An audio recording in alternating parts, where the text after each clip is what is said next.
Friends, welcome to my channel, Mesh Guru Oja. Today I am going to discuss certain questions from chemistry based on competitive examinations. हम लोग सभी जानते हैं जो chemistry से questions हर एक कॉम्पिटिटिव एग्जामिनेशंस, आप बैंक के एग्जाम दे, रेलवे के एग्जाम दे, डिफेंस के एग्जाम दे, सभी में आता है। और क्वेश्चंस अगर अच्छी तरह से स्टडी किया जाए तो इसका मार्क्स हम सभी किसी भी एग्जामिनेशन में सिक्योर कर सकते हैं और ये एग्जाम को क्लियर करने में हेल्प करेगा।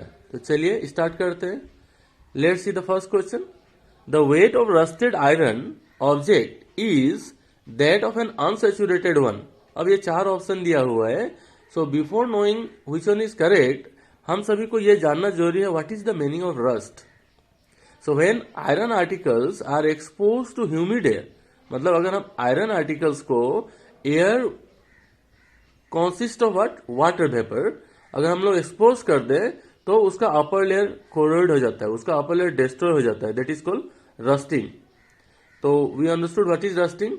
It is a very slow process और इस प्रोसेस को हम लोग को स्टॉप करने के लिए, प्रिवेंट करने के लिए there are certain measures like painting, alloying, galvanisation and so on. तो यहाँ क्वेश्चन है जो रस्टेड आयरन का वेट अनसैचुरेटेड आयरन से क्या होता है। सो इस answer is appreciably more than, मतलब रस्टेड आयरन का वेट आपके अनसैचुरेटेड वन से ज्यादा होता है। All we should remember, rusted iron का वेट अनसैचुरेटेड आयरन से क्या होता है, ज्यादा होता है। So that is the first question and its answer. Let's see the second question. Synthetic detergents are. So we should know about detergent and soap and the difference between the detergent and soap. Detergent is good for cleaning dust, whereas soap is good for cleaning oil and grease particles. अगर oily particles shirt में या cloth पे लगा हुआ है तो that can be clean with the help of soap, whereas detergent is better to use to clean dust. तो here the question is that detergent क्या चीज से बना हुआ आता है। So इसका करेक्ट आंसर डी है, ए mixture of sodium salts of aromatic and aliphatic sulphonic acids. यह एक सोडियम सॉल्ट्स होता है, बट सोडियम सॉल्ट्स किसका होता है, aromatic and aliphatic sulphonic acid का होता है। अब what is aromatic hydrocarbon? So we should know that एक hydrocarbon consists of alternate single and double bond is called alternate aromatic hydrocarbon. That is, अगर कोई hydrocarbon alternate single and double bond से बना हो तो उसे हम एरोमेटिक हाइड्रोकार्बन कहते हैं। अगर ये सिंथेटिक डिटर्जेंट के अलावा सोप आ जाए तो इसका आंसर होता है sodium salt of fatty acid, मतलब soap sodium salt of fatty acid होता है। So that is one question. और एक हम लोग इस क्वेश्चन में हम लोग साथ ही साथ याद रखें, the soap cannot be use with all type of water. अगर सोप को हार्ड वाटर के साथ यूज किया जाए तो वो अच्छा क्लींजिंग एक्शन नहीं दिखाएगा, whereas detergent can be used with both soft as well as hard water. तो ये भी क्वेश्चन एग्जाम्स में आते हैं। Now the third question, alloys in which mercury is one of the metal are called. So we should know, अगर कोई alloy में mercury हो तो उसे हम एमालगम बोलते हैं। That is the first one, is the correct answer, amalgam बोला जाता है। और हम लोग इसके अलावा भी डिफरेंट टाइप्स ऑफ एलॉयज के एग्जाम्पल हमें पढ़ना चाहिए। And what is alloy? We should know that one also. It is a homogeneous mixture of two or more metals, that we should know. It is a homogeneous mixture. It is a homogeneous mixture. आप देख सकते हैं mixture, there are two types of mixture, one is called homogeneous mixture, another one is heterogeneous mixture. अगर एक mixture homogeneous है तो आप उसमें डिफरेंशिएट नहीं कर पाएंगे जो which one is solute and which one is solvent, आप उसको कंप्लीटली डिजोल्व हो जाएगा। Let's see the fourth question. Milk is a mixture of, so already I told there are two types of mixture, one is homogeneous and another one is heterogeneous. अब homogeneous mixture के बाद heterogeneous mixture भी again two types का होता है।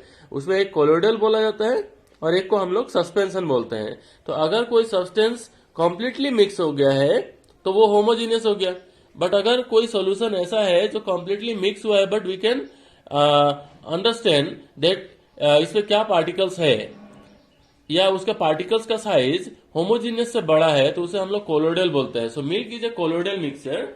अब ये किस किस चीज का मिक्सचर है? ये मिक्सचर है carbohydrate, fats, protein and water का। That is D option is correct one.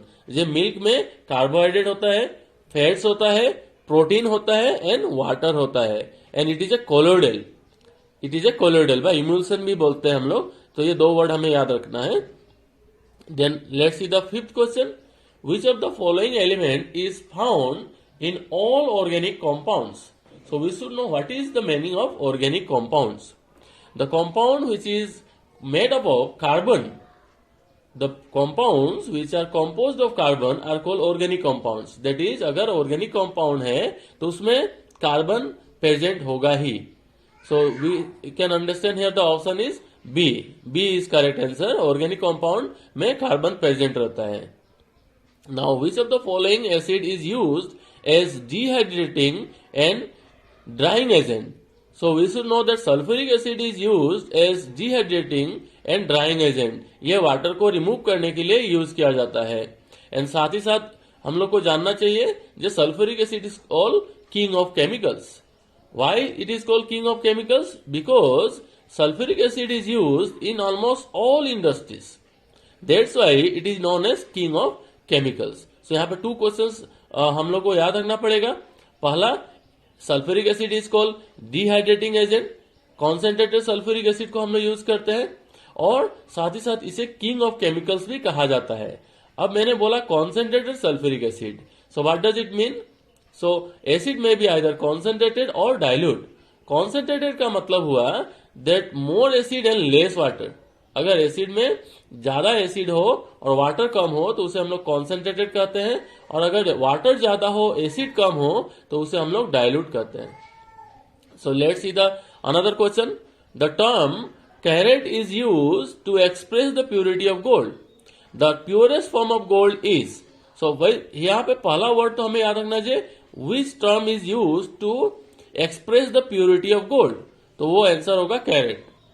अब कितना कैरेट गोल्ड को हम लोग प्योरेस्ट गोल्ड मानते हैं? सो ये answer is 24 carat gold. 24 carat gold is considered to be purest gold, but हम लोग जब यूज करते हैं तो जनरली 24 कैरेट गोल्ड यूज नहीं करते हैं बिकॉज वो बहुत ही सॉफ्ट होता है। इसके साथ साथ गोल्ड का और एक क्वेश्चन हमें एग्जामिनेशन के लिए याद रखना पड़ेगा, दैट ये सबसे डक्टाइल एलिमेंट है। Now what is the meaning of ductility? Ductility का मतलब हुआ if a substance can be drawn into thin wires, then that is called ductile. तो गोल्ड इतना डक्टाइल है जो 1 ग्राम गोल्ड से हम लोग 2 किलोमीटर लेंथ का वायर बना सकते हैं। सो आप लोग इमेजिन कर सकते हैं ये कितना डक्टाइल है। It is the most ductile element in nature, gold. तो चलिए नेक्स्ट क्वेश्चन देखते हैं। The combustible material on the tip of a safety match stick. हम सभी मैच स्टिक को यूज करते हैं to burn different things, but कभी हमने सोचा जे इसके टिप पर कौन सा सब्सटेंस यूज किया जाता है? तो ये एग्जामिनेशन में बहुत ही ये क्वेश्चन कॉमन है। इसका आंसर होगा एंटीमोनी सल्फाइड। एंटीमोनी सल्फाइड को हम लोग मैच स्टिक के टिप पे यूज करते हैं जो रब करते साथ बर्न हो जाता है। और यहाँ पे अनदर ऑप्शन आप देखिए फॉस्फोरस। तो व्हाइट फॉस्फोरस एक ऐसा सब्सटेंस है जो एटमॉस्फेयर के कांटेक्ट में आने से सेल्फ कॉम्बसन हो जाता है।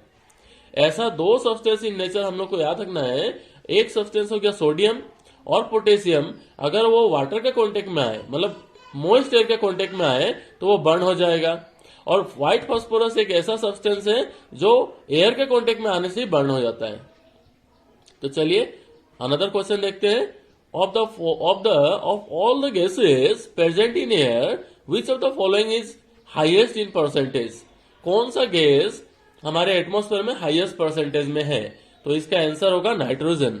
नाइट्रोजन एटमॉस्फेयर में 78% है, वेयर नेक्स्ट इज ऑक्सीजन जो अप्रोक्सीमेटली 21% है, एंड रिमेनिंग परसेंटेज में अदर गैसेज आते हैं। दैट इज सबसे ज्यादा नाइट्रोजन एटमॉस्फेयर में है अराउंड 78%। देन नेक्स्ट जो गैस एटमॉस्फेयर में प्रेजेंट है वो है ऑक्सीजन। अब नाइट्रोजन का यूज हम सभी जानते हैं, जो यूरिया बनाने के लिए या जो हम फर्टिलाइजर बनाते हैं उसमें नाइट्रोजन का यूज होता है। ज्यादातर प्लांट नाइट्रोजन लेते हैं, बट सभी प्लांट नाइट्रोजन लेते हैं सॉरी, बट आप जानते हैं जो free form of nitrogen plants नहीं ले सकते हैं, उन्हें in the form of compound चाहिए। तो either it is provided artificially in the form of fertiliser और राइजोबियम बैक्टीरिया भी क्या करते हैं, एटमॉस्फेयर के नाइट्रोजन को सिंथेसाइज करके प्लांट को प्रोवाइड कराते हैं। तो इसके साथ ये रिलेटेड कुछ क्वेश्चंस हैं जो हमें याद रखने चाहिए। चलिए नेक्स्ट क्वेश्चन देखते हैं।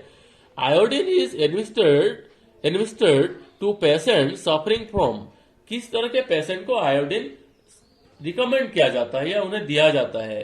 तो इसका आंसर होगा गोइटर। ना व्हाट इज गोइटर? ये एक ऐसा डिजीज है जो आयोडीन के अभाव में होता है और इससे क्या होता है, नेक के पास में स्वेलिंग हो जाती है।